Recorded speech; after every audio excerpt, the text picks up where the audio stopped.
Hello and welcome to the show. I'm John F. Gately. You can call me Jack. And we're learning more today about how the left will be using the horrific, vile, evil shooting in Buffalo to curtail your civil rights by conflating your beliefs. For instance, like the opposition to illegal immigration, which is otherwise pronounced the rule of law. Your opposition to the illegal immigration is now going to be conflated with other things, white supremacy, racism, so that you feel uncomfortable or are attempted to be feel uncomfortable about your illegal immigration stance, your stance for the rule of law. Everything is now being conflated into hate speech. Watch. Let's take a look at the headlines. I'll bring this up for you here. The information board, the disinformation board, that is now on pause. That doesn't mean they're giving up on that. They have now appointed Michael Chertoff, who co-wrote the Patriot Act, which is one of the largest infringements of civil rights during my lifetime, and Jamie Gorelick, former Clinton administration official, to basically oversee the rehabilitation of the disinformation board that, according to them, was grossly and intentionally mischaracterized. It's not that they thought it was a bad idea. They just flubbed the rollout. They just flubbed the rollout. So they're going to reimagine the disinformation board, and they're going to come back with it. You don't hire Chertoff and Gorelick just to mothball this thing. They are going to come back with it. But don't you worry, before that happens, Kathy Hochul is going to beat you to it up in New York, where, of course, the shooting occurred in New York State and Buffalo. Kathy Hochul is now going to create a police unit to combat hate speech. Now, I remember when I first heard of hate speech, I was in the backseat of a Ford Explorer with a congressional candidate and another staff member, and we were in Provincetown, Massachusetts, with a Democratic candidate for Congress, and hate speech came up. I was like, what's hate speech? And the second it was defined, I was like, whoa.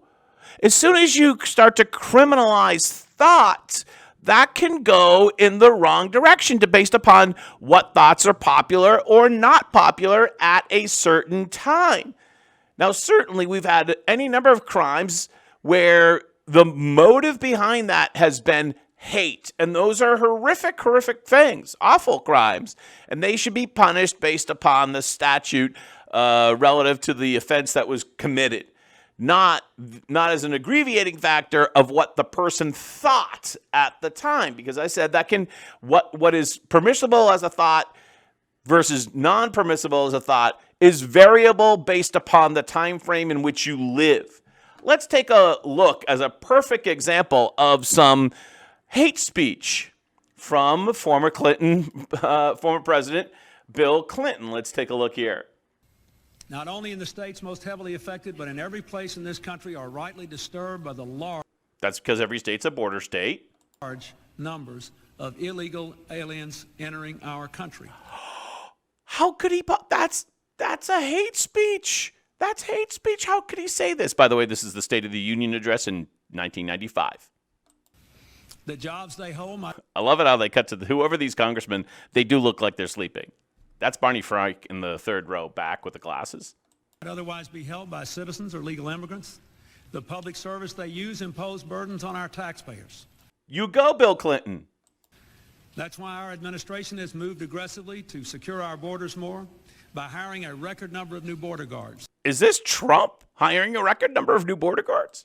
By deporting twice as many criminal aliens as ever before. Yeah. By cracking down on illegal hiring. Yeah. By barring welfare benefits to illegal aliens. Damn straight. Way to go, Bill Clinton.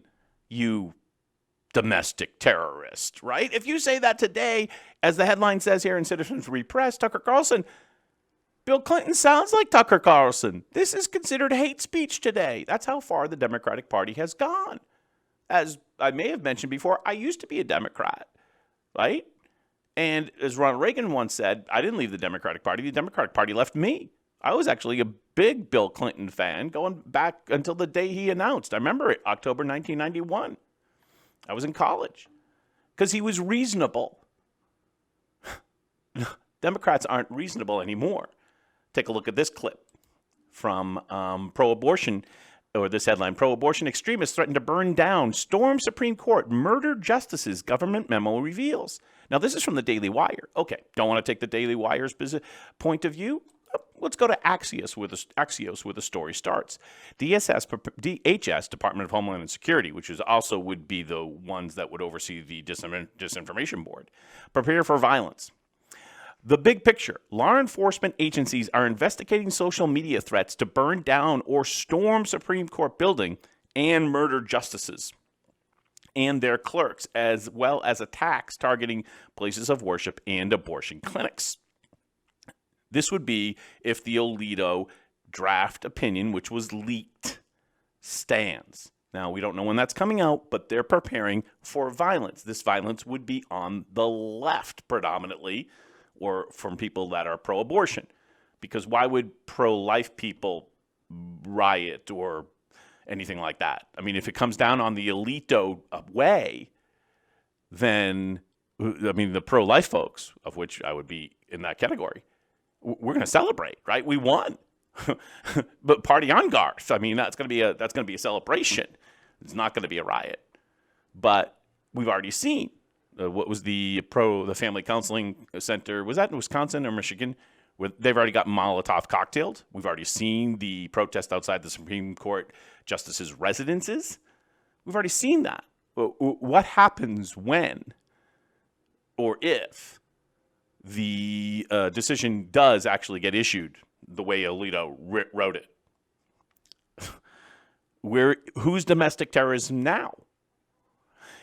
You know, here's Psaki saying that she never encouraged anyone to protest in front of Supreme Court residences.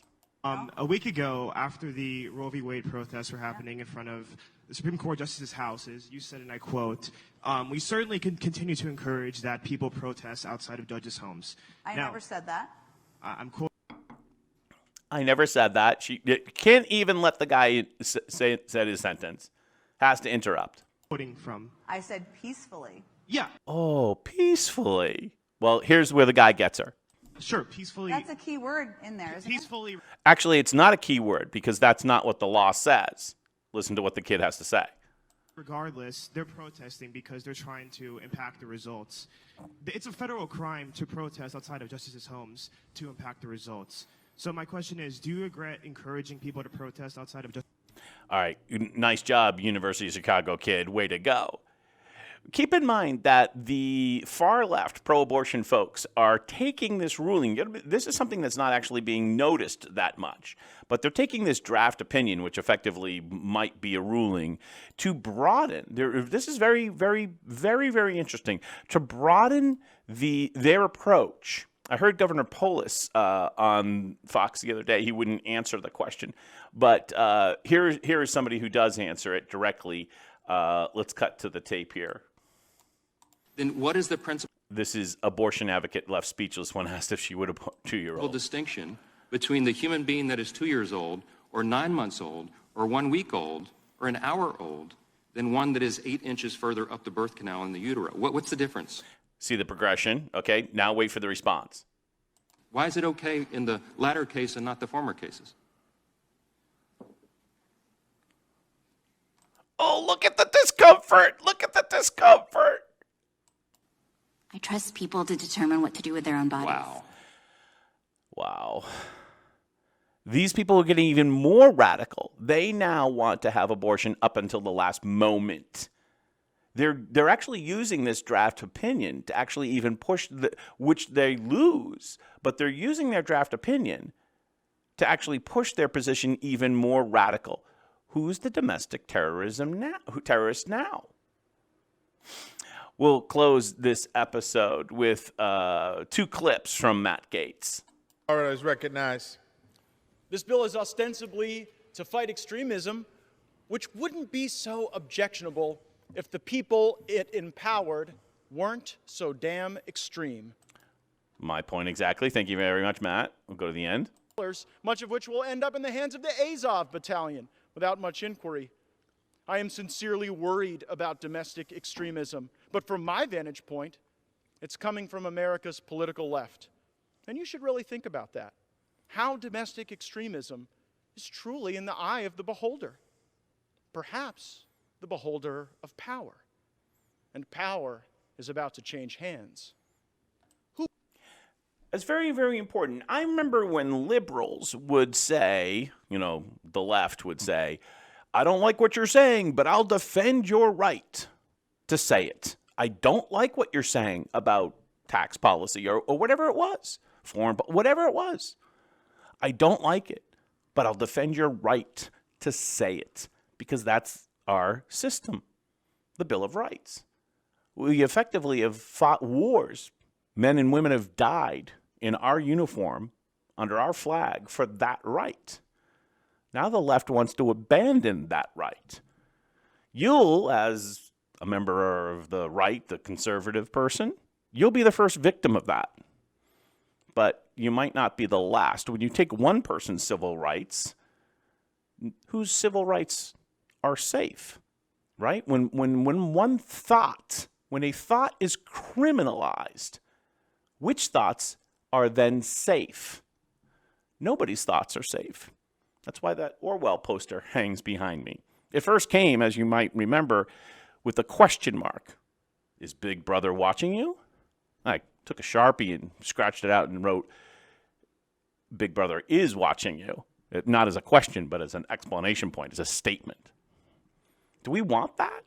And do you want to be criminalized in a kind of pre-crime Minority Report way by some type of DHS Disinformation Board or Kathy Hochul police unit? I don't think you do. I don't think anybody wants to live in that country. At least Democrats that I used to know or used to associate with or support, like Bill Clinton, they didn't want to live in a country like that. They would defend your right to say and think anything you want because that was America, and it should be. I'm John F. Gately. You can call me Jack. I'm broadcasting to you from Plymouth, America's hometown, behind enemy lines in Massachusetts. Have a great day. Bye-bye.